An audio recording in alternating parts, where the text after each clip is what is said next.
As an industrial designer, I don't love the 3D printing craze, and it's not for the reason you think. Most people's gripe with 3D printing is the plastic. As you can see from my work, and I've talked about this before, I don't have a huge problem with non-single-use plastics, especially when used with intention, and a lot of 3D printing companies are using recycled PLA nowadays anyways. My problem with 3D printed products is that to me, they often look like prototypes, not final products. 3D printing is a very powerful rapid prototyping tool, or for making a complex form that then you mold and cast in a final material.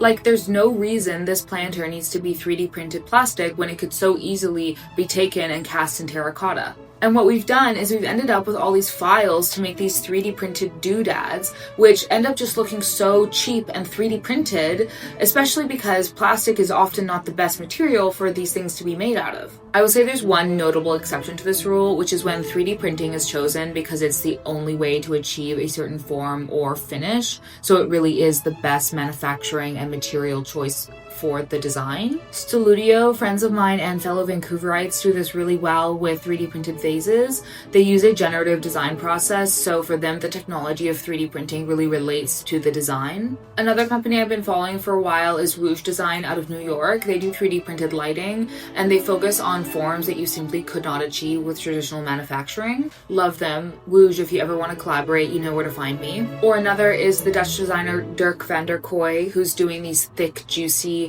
I believe, recycled plastic extrusions. So despite the rage bait at the beginning, I am not anti 3D printing. I'm just anti all these random bits and bobs when there are so many people doing so much cooler stuff with this technology.